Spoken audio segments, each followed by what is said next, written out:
السلام علیکم ورحمۃ اللہ وبرکاتہ۔ بسم اللہ الرحمن الرحیم۔ ظاہری کبیرہ گناہوں کا بیان۔ نمبر 194۔ کسی ظالم یا فاسق کو مسلمانوں کے کسی معاملے میں حاکم مقرر کرنا۔ زواجر جلد 2 صفحہ 184۔ ظلم کرنے والے کو ظالم کہتے ہیں، انیائے اتیاچار کرنے والے کو ظالم کہتے ہیں، اور کھلم کھلا گناہ کرنے والے کو فاسق کہتے ہیں۔ مثلا داڑھی منڈا کر لوگوں کے درمیان چل رہا ہے، پھر رہا ہے، کھا رہا ہے اور کاروبار کر رہا ہے، تو داڑھی منڈا کر کے گھوم رہا ہے، تو داڑھی منڈانا فسق ہے۔ اسی طرح پاجامہ کو ٹخنوں سے نیچے رکھنا اور ایک عادت بنا لینا، یہ فسق ہے۔ تو فاسق یعنی کھلم کھلا گناہ کرنے والا، ظالم یعنی ظلم کرنے والا۔ ایسے لوگوں کو یعنی ظالم کو اور فاسق کو مسلمانوں کے کسی بھی معاملے کے اندر حاکم یا امیر نہیں بنانا چاہیے۔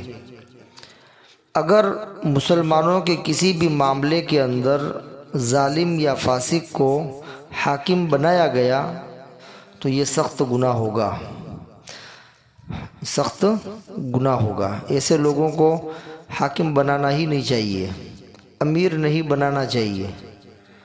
مثلا چند لوگ ہیں، مسلمانوں کا کوئی معاملہ ہے، مثلا صلح سمادھان کا معاملہ ہے، یہ ایک مسلمانوں کا ایک معاملہ ہے۔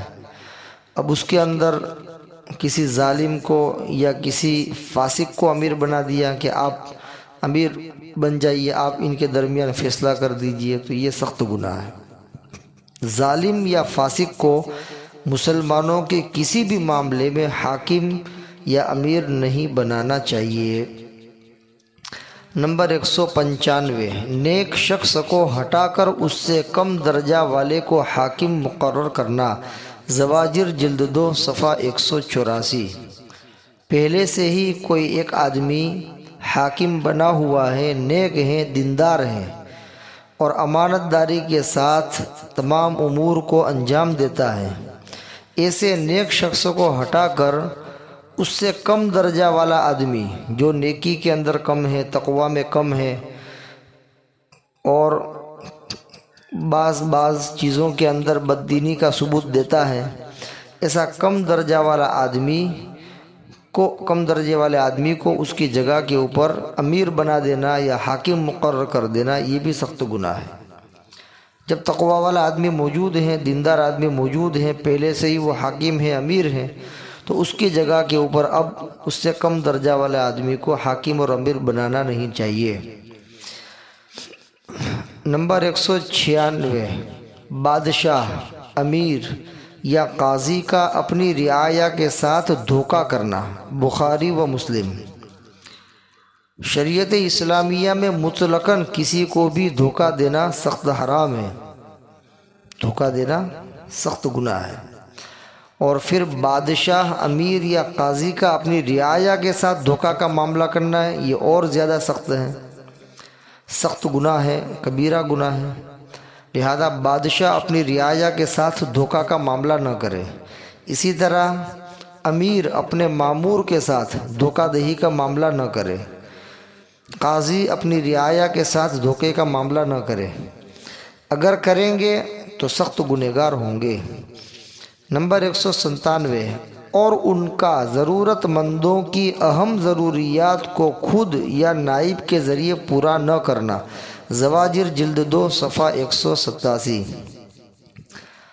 بادشاہ ہے، حاکم ہے، اس کے لیے ضروری ہے کہ وہ اپنی رعایا کی ضروریات کو پورا کرے اور ان کی ضروریات کا خیال رکھے۔ اب رعایا کو اہم ضروریات درپیش ہیں اور وہ ضرورتیں بادشاہ اور حاکم کے ذریعے سے ہی پوری ہو سکتی ہے یا اس کے نائب کے ذریعے سے پوری ہو سکتی ہیں۔ اس کے باوجود بادشاہ خود اس کی ضروریات کا خیال نہیں رکھتا، اپنی رعایا کی ضروریات کو پورا نہیں کرتا، یا یہ کہ اپنے نائب کے ذریعے سے بھی وہ ان کی ضروریات کو پورا کرنے کا خیال نہیں رکھتا ہے تو ایسی صورت کے اندر یہ گنہگار ہوں گے، بادشاہ ہو یا حاکم ہو یہ گنہگار ہوں گے۔ کیوں گنہگار ہوں گے؟ اس لیے کہ ان کی رعایا کی ضروریات کا خیال رکھنا ان کے ذمہ ضروری تھا، لیکن انہوں نے ان کا خیال نہیں رکھا، اس وجہ سے سخت گنہگار ہوں گے۔ نمبر 198، بادشاہوں اور وزیروں اور قاضیوں یعنی ججوں وغیرہ کا کسی مسلمان یا ذمی پر مال کھا کر یا مار کر یا گالی وغیرہ دے کر یا کسی طرح بھی ظلم کرنا۔ بخاری و مسلم۔ بادشاہ کے پاس حکومت ہوتی ہے، وزیر وہ بھی ایک اونچے درجے کا آدمی ہوتا ہے، قاضی ہوتا ہے وہ بھی بڑے عہدے پر فائز ہوتا ہے، لہذا اگر یہ بڑے ہو کر عہدوں کے اوپر فائز رہ کر اگر کسی مسلمان کے اوپر ظلم کرتے ہیں یا کسی ذمی جو دارالاسلام کے اندر ویزا لے کر کے رہتا ہے، چاہے غیر مسلم ہے لیکن ذمی ہے، تو اس کی جان اور اس کا مال بھی محفوظ ہے اور اس کو بھی کسی بھی طرح تکلیف دینا، اذیت دینا جائز نہیں۔ لیکن اگر یہ بادشاہ، وزیر یا قاضی کسی مسلمان کو یا ذمی کو ستاتے ہیں، ظلم کرتے ہیں تو یہ سخت گناہ ہے۔ ظلم کی بہت سی شکلیں ہیں، مثلا مسلمان کا یا ذمی کا مال کھا گئے۔ اب چونکہ بادشاہ ہیں، وزیر ہیں، قاضی ہے، اس کو کون کہہ سکتا ہے؟ لیکن اللہ کے یہاں تو بڑے گنہگار ہیں، لہذا کسی کا مال کھا کر، یا قاضی ہیں، بادشاہ ہیں، وزیر ہے، اس نے کسی کو گالی دے دی تو سامنے والا گالی سن لے گا، اس لیے کہ اس کا بدلہ تو نہیں لے سکتا ہے، اس لیے کہ سامنے بادشاہ ہے، بادشاہ سے کیسے بدلہ لے گا؟ تو اس طرح بادشاہ، وزیر اور قاضی کے لیے ضروری ہے کہ وہ اپنی رعایا کے اوپر یا کسی مسلمان پر یا ذمی پر کسی طرح کا کوئی ظلم نہ کرے۔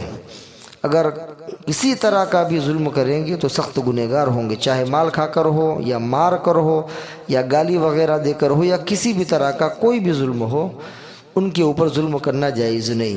مطلقاً کسی کے اوپر بھی ظلم کرنا جائز نہیں ہے، لیکن بادشاہوں، وزیروں اور قاضیوں کے لیے تو اپنی رعایا کے ساتھ ظلم کرنا یا کسی مسلمان یا ذمی کے ساتھ ظلم کرنا یہ سخت گناہ ہے۔ ظلم کی شریعت اسلامیہ میں قطعاً کسی کو اجازت نہیں ہے، چاہے چھوٹا ہو، چاہے بڑا ہو، چاہے عہدے پر ہو، چاہے عہدے پر نہ ہو، طاقتور ہو، طاقتور نہ ہو، کوئی بھی ہو، ظلم کی قطعاً اجازت نہیں ہے۔ ظلم کرنا سخت گناہ ہے۔ نمبر 199، مظلوم کی مدد پر قادر ہونے کے باوجود مدد نہ کرنا۔ زواجر جلد 2 صفحہ 194۔ جو آدمی مظلوم ہے، جس کا کوئی قصور نہیں ہے، بغیر قصور کی اس کو کوئی ستا رہا ہے، اس کو کوئی گالی دے رہا ہے، اس کا کوئی مال کھا رہا ہے یا اس کو کسی بھی طریقے سے تکلیف پہنچا رہا ہے، اب اس وقت کوئی آدمی وہاں کھڑا ہے، موجود ہے، دیکھ رہا ہے اور اس کے اندر طاقت ہے کہ وہ ظالم کو روک سکے اور مظلوم کی مدد کر سکے، تو اس کے لیے ضروری ہے کہ وہ مظلوم کی مدد کرے۔ مظلوم کی مدد کی طاقت ہونے کے باوجود اگر وہ مظلوم کی مدد نہیں کر رہا ہے، صرف کھڑا کھڑا دیکھ رہا ہے کہ کس طرح ظلم ہو رہا ہے، کس طرح مار کھا رہا ہے وغیرہ دیکھ رہا ہے اور مدد نہیں کر رہا ہے، تو یہ دیکھنے والا آدمی سخت گنہگار ہوگا، اس لیے کہ اس کے لیے مدد کرنا ضروری تھا لیکن اس نے مدد نہیں کی۔ تو بہرحال مظلوم کی مدد پر قدرت ہو تو اس وقت اس کی مدد کرنا ضروری ہے، اگر مدد نہیں کرے گا تو سخت گنہگار ہوگا۔ اللہ تبارک و تعالی ان تمام کبائر سے ہماری اور پوری امت مسلمہ کی حفاظت فرمائے۔ وما علینا الا البلاغ۔ السلام علیکم ورحمۃ اللہ وبرکاتہ۔